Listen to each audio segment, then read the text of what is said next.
Et ça, c'est ce que j'ai vraiment appris, en tout cas depuis que je suis chez Énergie. Ce qu'on sait, mais finalement ce qu'on sait moins, c'est l'angle. C'est-à-dire que l'angle soit clair pour l'auditeur. Qu'est-ce que je vais écouter ? Quelle est la promesse de ce podcast-là ? Je vais écouter ça et ce qu'on me donne en fait en réponse.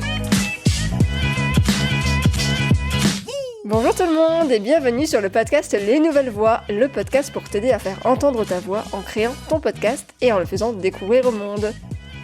Je suis Anastasia De Santis, créatrice de Podcast Stories, mon entreprise d'accompagnement à la création et au développement de podcasts, mais également productrice du podcast De Vraie Vie et coproductrice de Les Coulisses du podcast.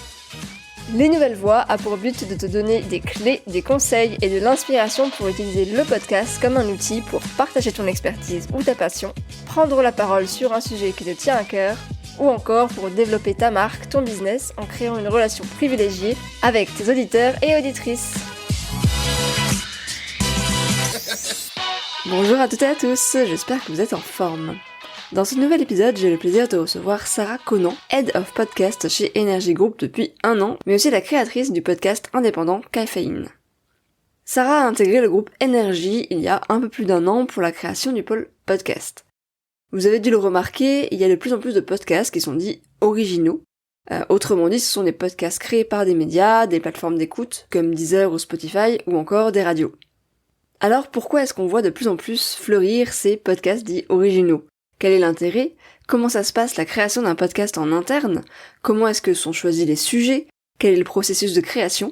Si toutes ces questions vous intéressent, ou tout simplement vous êtes curieux de comprendre comment ça se passe, la création d'un podcast dans un grand groupe, alors tendez bien l'oreille parce que Sarah répond à toutes ces questions. Je vous souhaite une très belle écoute et à très bientôt.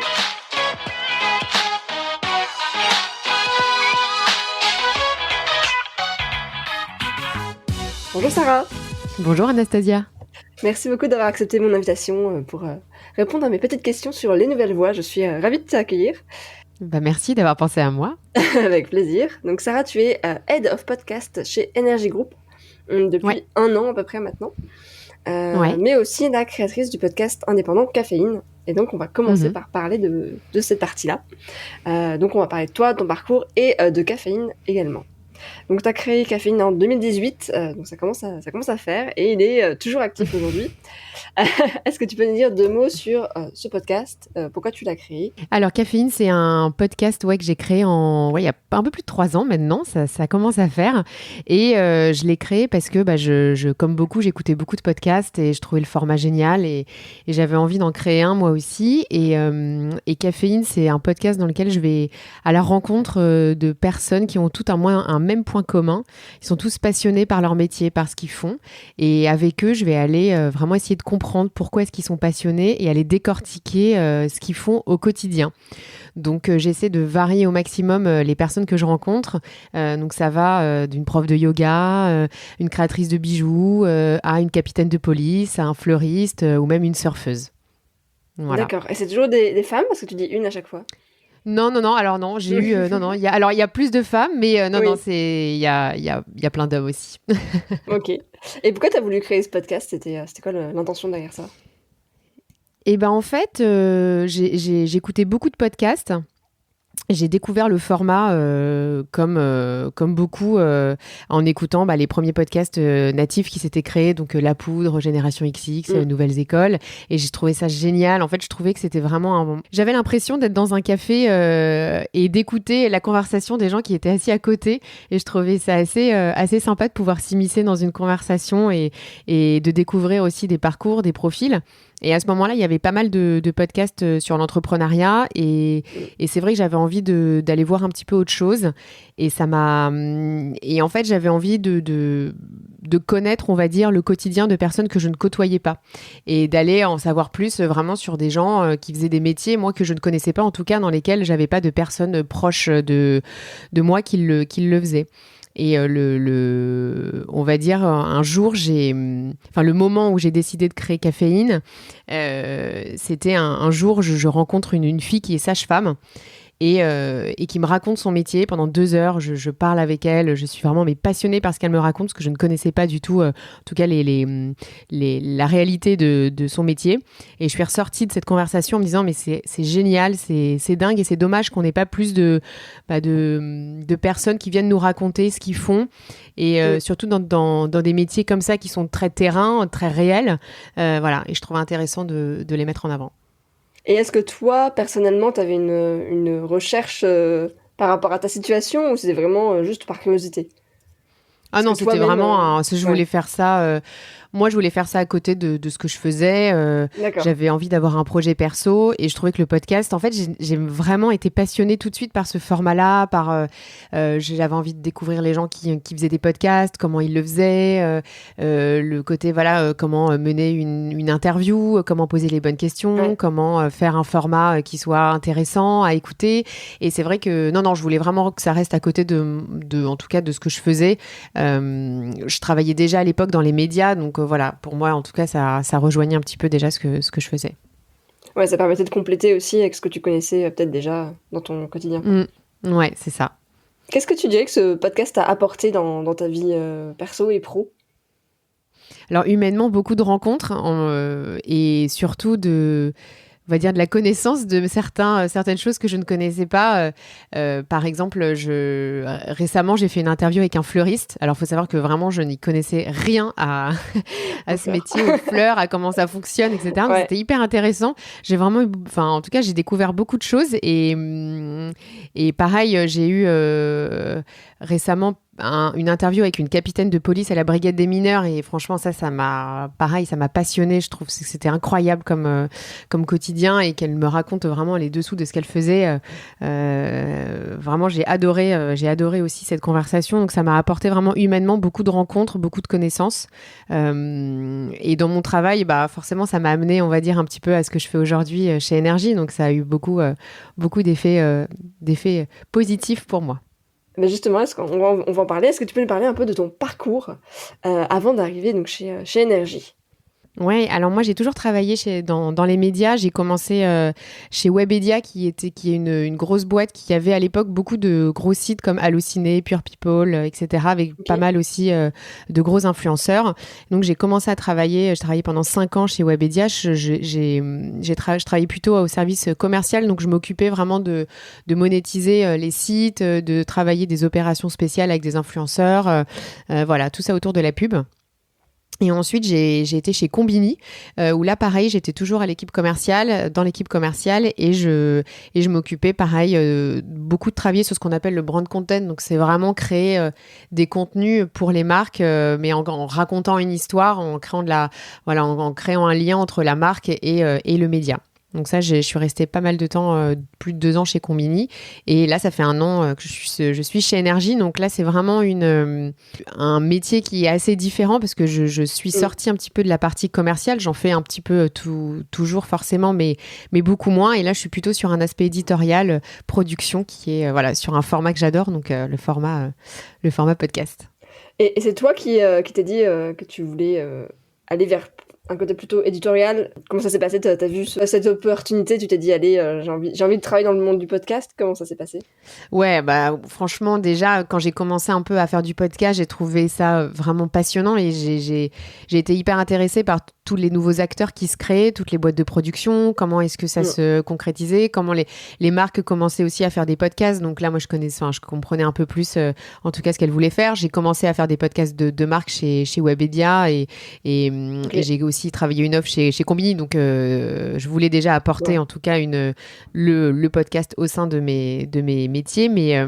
Et en fait, un jour, mon ancien boss de chez Webedia m'a appelé, qui, lui, était déjà parti depuis quelques années chez Énergie, et savait que j'étais passionnée de podcasts, parce qu'à l'époque, chez Webedia, je lui disais, mais il faut qu'on crée des podcasts, c'est hyper important, c'est génial et tout. Et voilà, il m'a parlé de ce poste-là, et c'est vrai que au sein d'une grande radio, avoir un poste de direction de podcast, c'est quand même... Voilà, j'ai pas pu dire non. C'était une création de poste, avec je travaille avec des personnes super. Toute la promesse, en tout cas, du poste était top, et voilà, j'ai pas longtemps hésité. Et du coup, voilà, ils ont créé en fait ce service, je ne sais pas comment on appelle ça, cette entité en même temps que tu es arrivé, quoi. Du coup, il y avait tout à mettre en place. Ça consiste en quoi ton job exactement? C'est quoi Head of Podcast chez Énergie?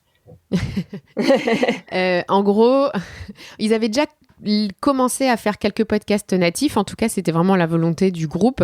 Et en gros, moi, je suis arrivée un peu pour structurer tout ce qu'on faisait, pour développer des nouveaux contenus avec des personnes aussi qui arrivaient en même temps que moi. Mais moi, mon rôle au quotidien, c'est vraiment d'essayer de créer des podcasts natifs qui soient forcément toujours reliés au divertissement, parce que Énergie, c'est une grande radio. Il y a plusieurs antennes. On pense à Énergie, donc la radio que vous connaissez, Énergie. Il y a Nostalgie, il y a Rire et Chanson et il y a Chérie FM. Et donc je dois créer des podcasts vraiment reliés à chacune de ces antennes. Après, donc c'est vraiment la thématique globale, c'est lié au divertissement. Mais après, voilà, Énergie, c'est plutôt la musique, mais ça englobe vraiment plein de choses. Chérie FM, c'est plutôt les femmes. Donc là, on peut faire plein de choses autour du développement personnel, des femmes, etc. Nostalgie, on est sur les années 80, mais on peut essayer de trouver plein de contenus. On a fait un podcast dernièrement avec Marine Bausson sur des trucs de vieux racontés aux jeunes, des trucs de jeunes racontés aux vieux. Donc voilà, c'est des choses qu'on peut faire très facilement sur Nostalgie. Bah, tu vois, je l'ai vu passer ce podcast. C'est vrai que je l'avais pas relié avec le fait que ce soit Énergie. Enfin, je pensais vraiment que c'était Marine Bausson qui l'avait... Ouais, je sais pas si c'est intentionnel ou pas. Du coup, on a travaillé avec elle sur ce podcast-là pour Nostalgie. Ouais. Et pareil, Rire et Chanson, sur le territoire de l'humour, il y a plein de choses à faire. Donc voilà, moi, mon rôle, c'est vraiment d'aller développer des contenus originaux qui soient écoutés. Ok, oui, il vaut mieux que ça soit écouté. On nous laisse la liberté d'aller travailler des contenus. Là, on vient de sortir un podcast sur l'astrologie. Ouais.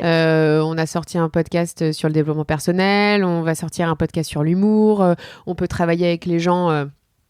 Voilà, nous, l'idée, c'est de travailler avec des podcasteurs qui font déjà des podcasts et qui ont déjà un petit peu ce savoir-faire. Voilà, on est assez libre, en tout cas, dans ce qu'on peut faire. Et ça, c'est top. Et du coup, c'est quoi l'intention derrière ça? C'est quoi les objectifs de Énergie? Pourquoi se positionner sur le podcasting? Tu disais effectivement créer de l'écoute, mais précisément dans quel but?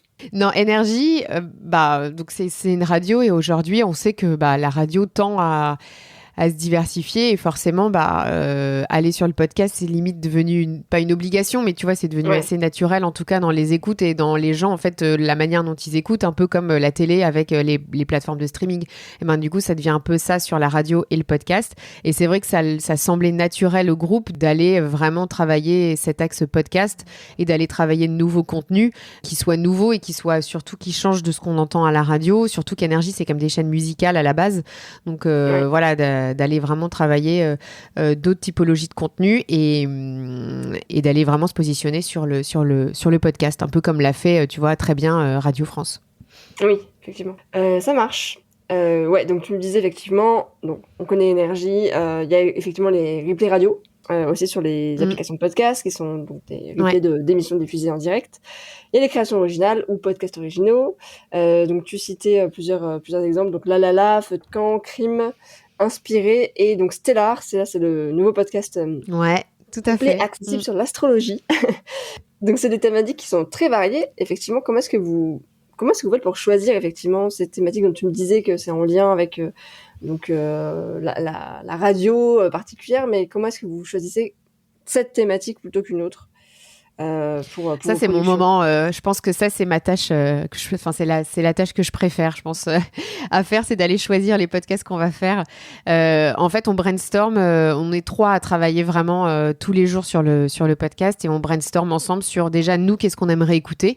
Qu'est-ce qui nous manque? On est toutes les 3 on écoute énormément de podcasts et on écoute surtout des podcasts très différents les unes des autres. Donc, c'est bien parce qu'on apporte chacune, on va dire, une écoute. Et on se dit, qu'est-ce qui serait bien de faire? Par exemple, l'astrologie, c'était une thématique qu'on trouvait très à la mode, très jeune, très dynamique. En tout cas, on savait qu'il y avait quelque chose à faire. Et surtout, on regarde aussi ce qui est déjà fait. tu vois, dans les podcasts. Donc, on s'est dit, l'astrologie, il n'y a pas encore de gros podcast qui ressort. Ok, on a quelque chose à faire. Et pour le coup, là où on va aller travailler, c'est que sur l'astrologie, au lieu d'aller faire ça dans notre coin et d'aller essayer de trouver des contenus sur l'astrologie, nous, on n'y connaît rien. Et ben, on est allé travailler avec les Sisters Astro, qui sont donc c'est Jenny qui tient ce compte Instagram et qui a plus de 100 000 abonnés et qui anime le podcast et qui parle avec une astrologue professionnelle. Donc voilà, on voyait pas mieux que des professionnels pour incarner le podcast. Voilà, et par exemple, sur d'autres thématiques, en fait, on essaie de partir de ce qu'on aimerait écouter et comment est-ce qu'on peut le relier à une radio. D'accord. Tu vois, et ce que les gens aimeraient écouter, ce qu'on trouve qui aujourd'hui, par exemple, on sait sur Rire et Chanson, on est en train de travailler un podcast sur l'humour. Qu'est-ce qu'on peut sortir aujourd'hui sur l'humour, parce que c'est pas forcément évident, mais on trouve qu'il y a pas beaucoup de podcasts où on met en avant des humoristes. Ouais. Voilà, on entend Ça beaucoup manque. d'humoristes. Donc comment trouver un angle, voilà. Ce qui est le plus dur, c'est de trouver un angle qui soit intéressant. Ouais. Et est-ce qu'il y a un objectif de... C'est passionnant. Bah oui, j'imagine. Bah oui, parce que tout est à créer. Est-ce qu'il y a un objectif de production de type 1 tous les 2 mois ou quoi? Enfin, comment vous êtes fixé des objectifs comme ça ou pas du tout? Non, on sait qu'il faut produire des podcasts. Après, on est 3, donc on essaie de faire au mieux. On travaille avec des personnes en lien avec les antennes, voilà, donc avec des réalisateurs, des producteurs. On a les studios à disposition, donc on a tout à disposition pour produire nos podcasts. Mais l'idée, c'est de travailler des contenus qui soient aussi de qualité. C'est vraiment ce qu'on veut faire. Et soit on crée des gros podcasts à grosse envergure qui vont durer dans le temps, voilà, ou soit on va créer plein de petits formats, mais qui vont être plus rapides à créer. Mais voilà, il faut trouver la bonne manière de créer. Et là, par exemple, on a beaucoup de formats, mais c'est une autre typologie de production.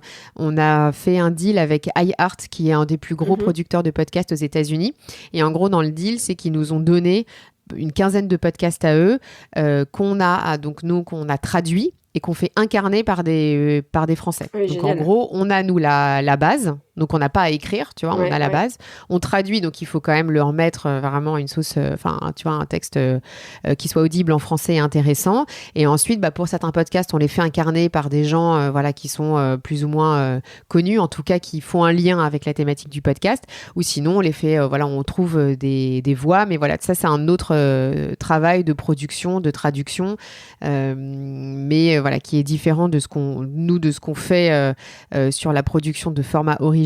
Mais voilà, là, c'est ce qu'on va pas mal en sortir, notamment sur la culture générale. On va produire un des podcasts les plus écoutés au monde qui s'appelle Stuff You Should Know, voilà, et qui va arriver en France. Et est-ce que tu penses que justement prendre des podcasts qui sont déjà existants, qui fonctionnent bien, du coup c'est aux États-Unis, hein, iHeart, c'est c'est ça. Et juste entre guillemets, le traduire, le transposer pour le marché français, est-ce que c'est quelque chose qui est sûr de fonctionner, ou est-ce que comment est-ce que vous êtes sûr que ça peut avoir le même impact ou la même ampleur en tout cas?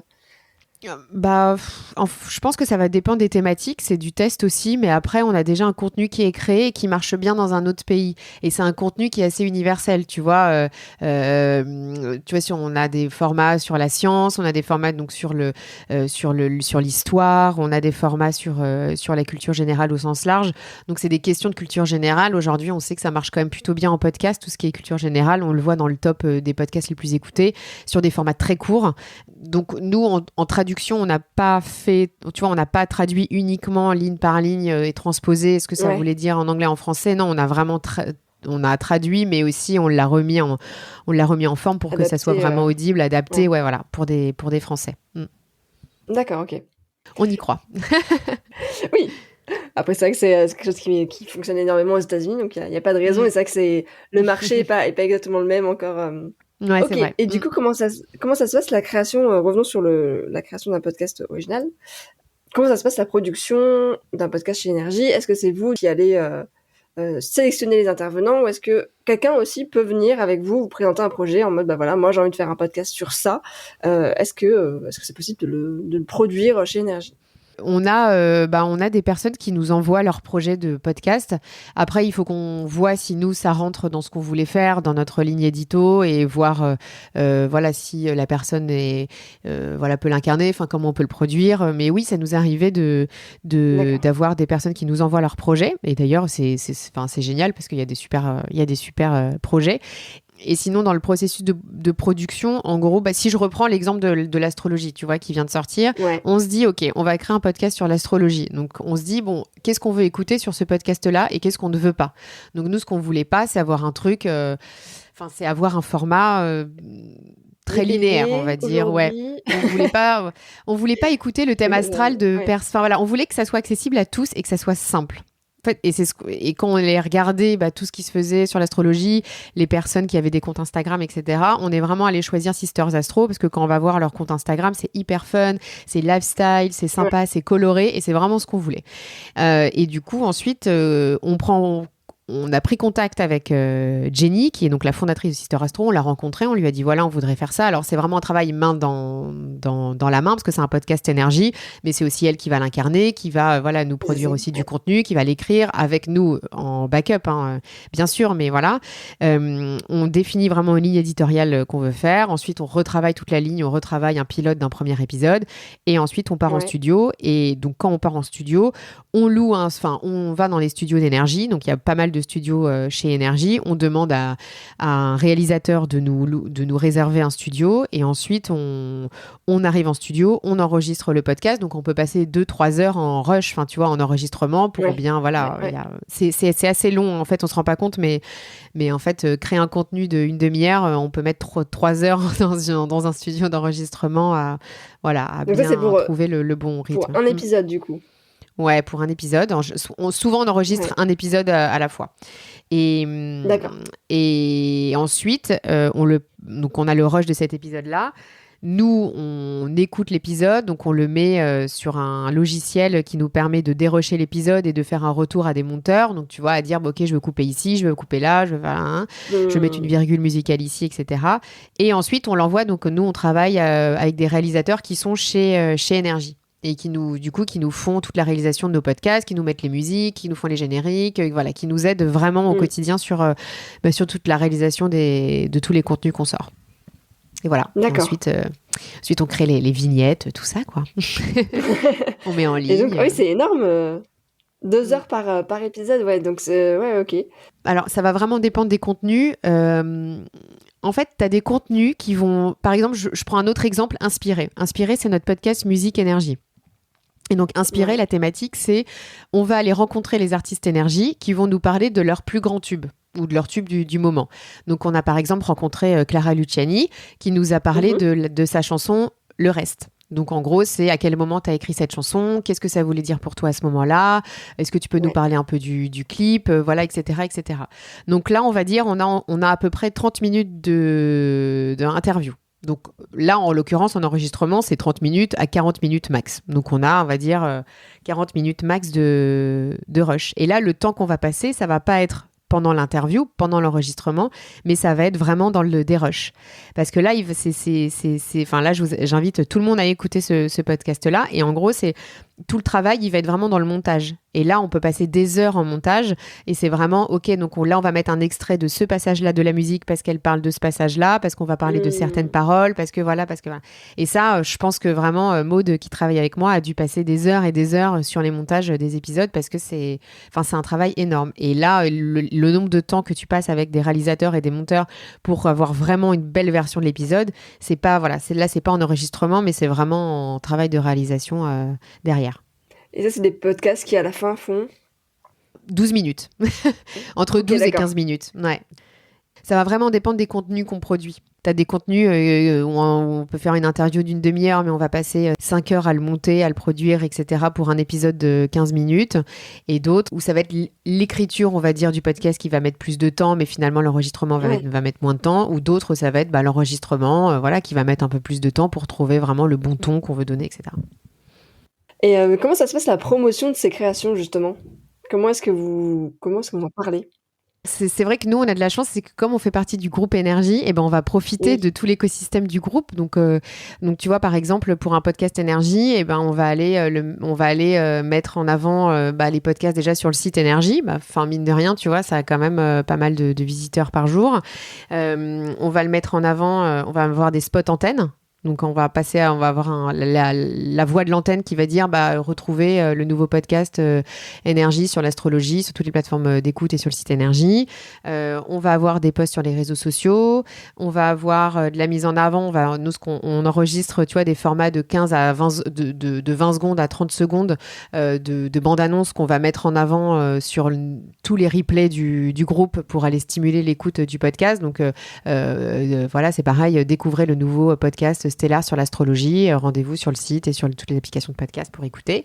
Voilà, donc tout ce qu'on a à disposition, on le met. Et là, par exemple, on va le faire pour la première fois, mais les filles justement de Stellar, donc notre podcast sur l'astrologie, vont être invitées à une émission de radio pour parler du podcast. Voilà. Donc on essaie de plus en plus de faire des liens avec les podcasts et à l'antenne. Et on espère qu'un jour, ce sera passé à l'antenne. Ouais, c'est ça. Ok, super intéressant.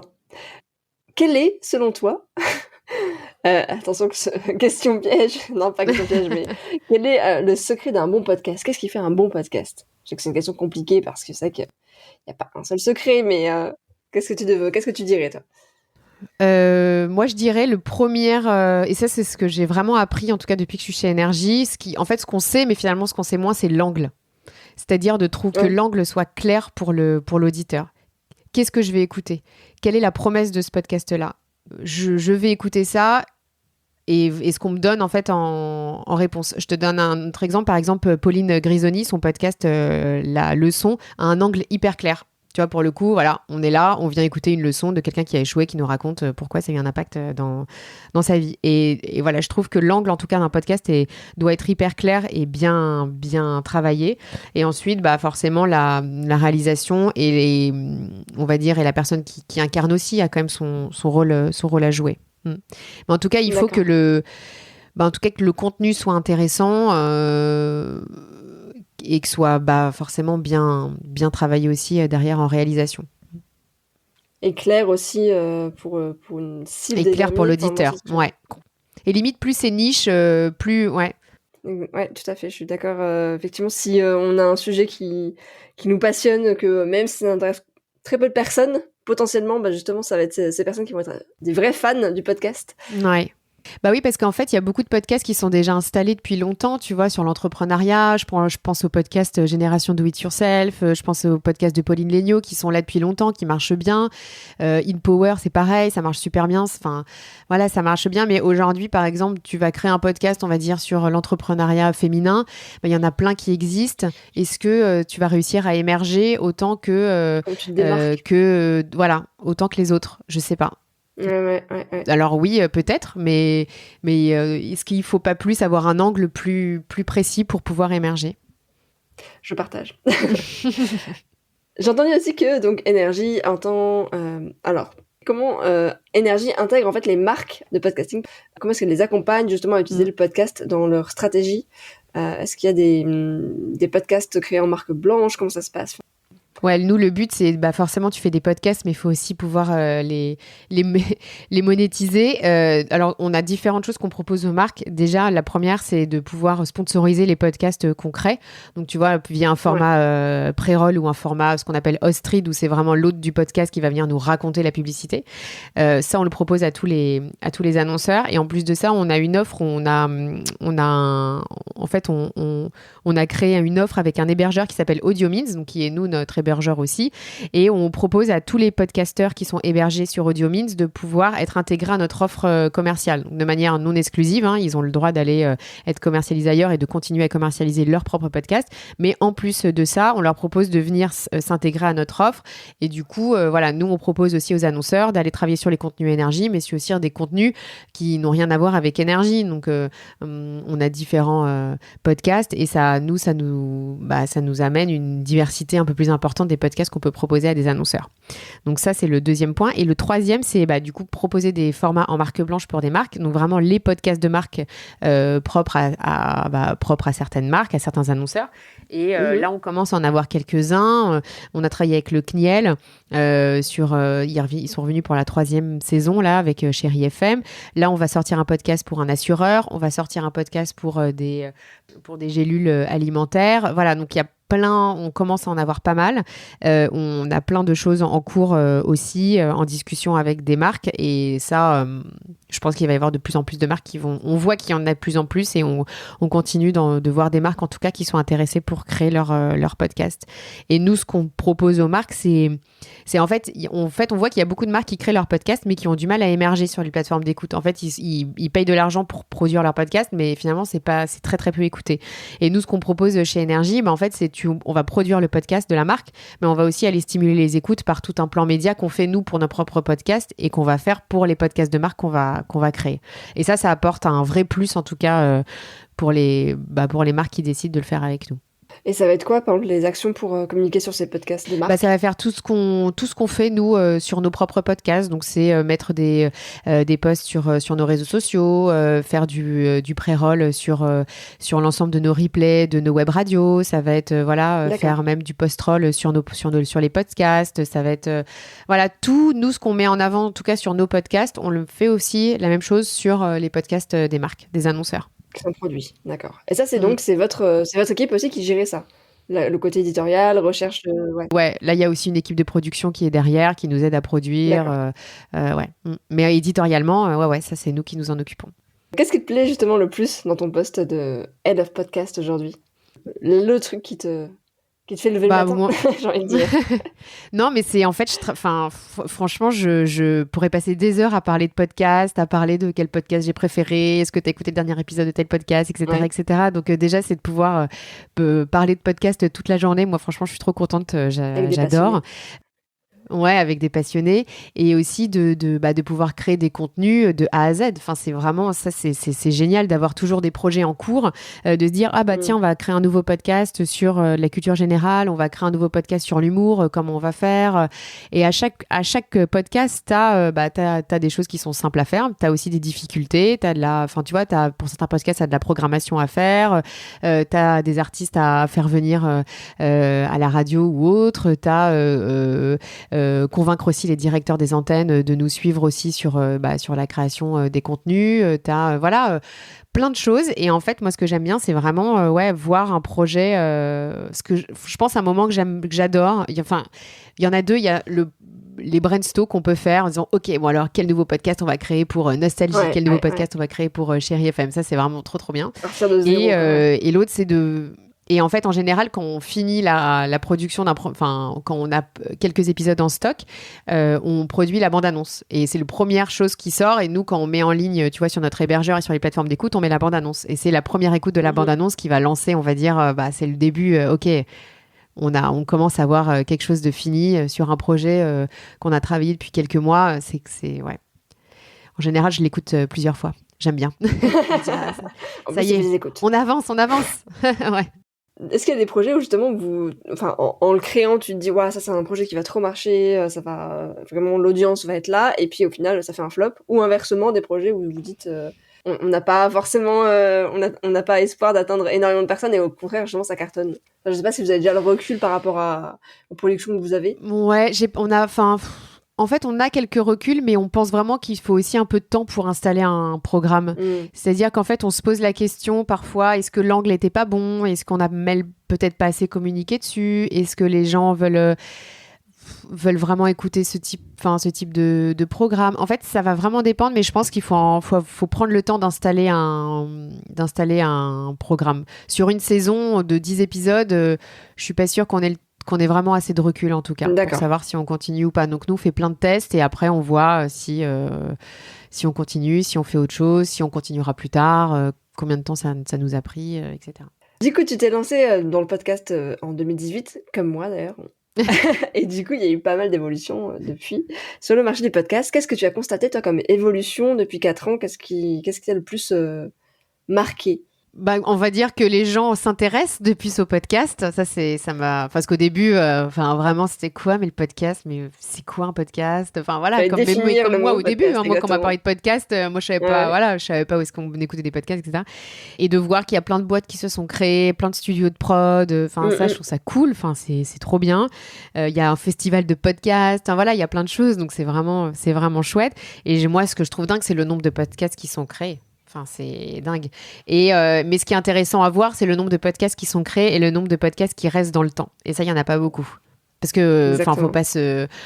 Faut se le dire, c'est chronophage, hein. Enfin, c'est assez dur de créer, de continuer, de poursuivre son podcast. Et j'en suis là. Enfin, moi, pour mon podcast Caféine, ça fait 3 ans que je le fais, mais j'ai pas beaucoup d'épisodes parce que c'est dur de tenir dans le temps. Ça prend énormément de temps entre la préparation des épisodes, aller contacter les gens, aller trouver un créneau d'enregistrement, surtout quand tu travailles à côté. Donc en général, c'est soit le matin, soit le week-end, soit à l'heure du déjeuner.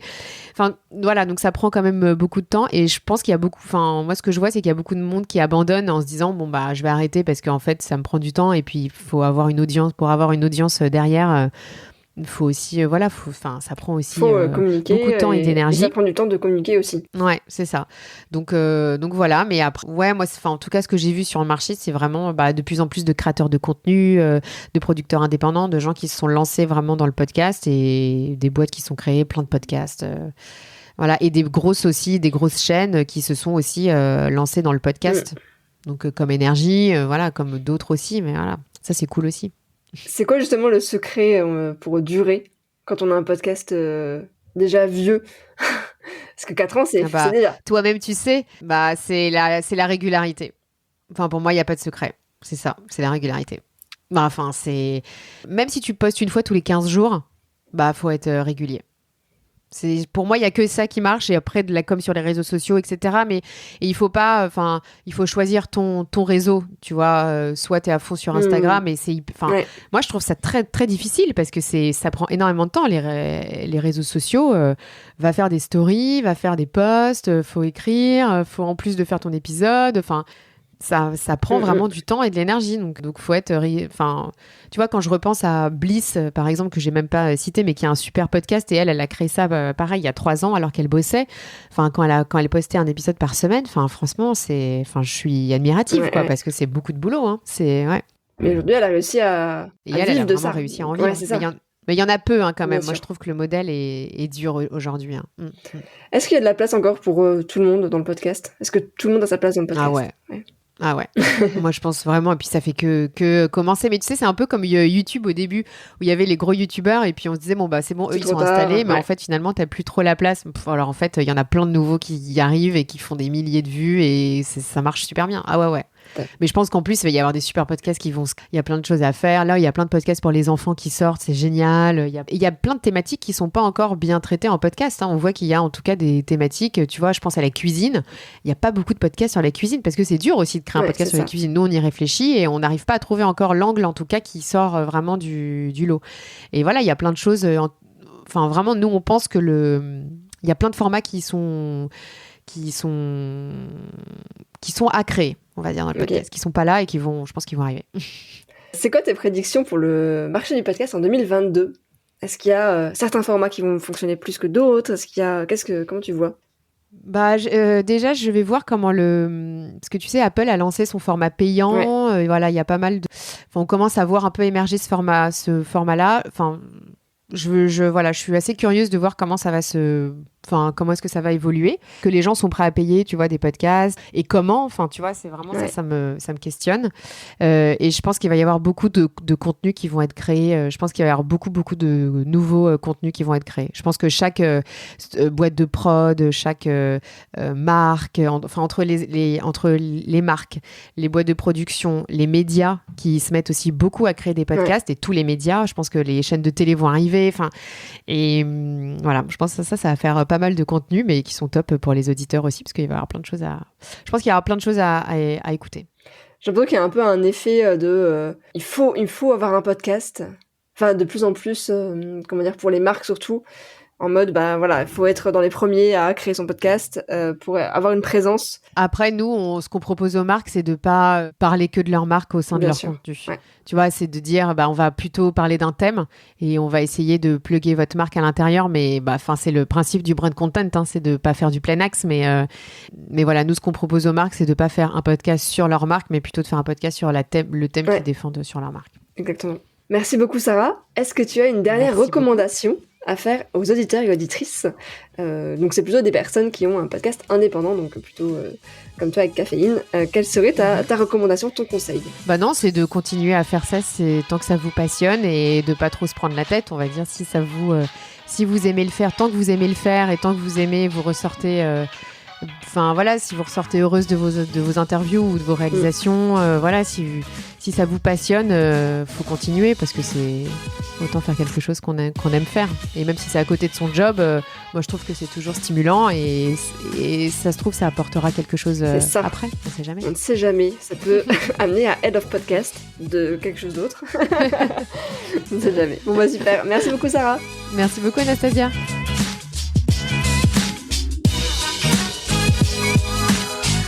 J'espère que cet épisode vous a plu. Si c'est le cas, n'hésitez pas à me laisser une petite note sur Apple Podcast et un petit commentaire, ça me fait extrêmement plaisir et en plus ça aide le podcast à se faire connaître. Sur ce, je vous souhaite une très bonne soirée ou journée et je vous dis à très bientôt.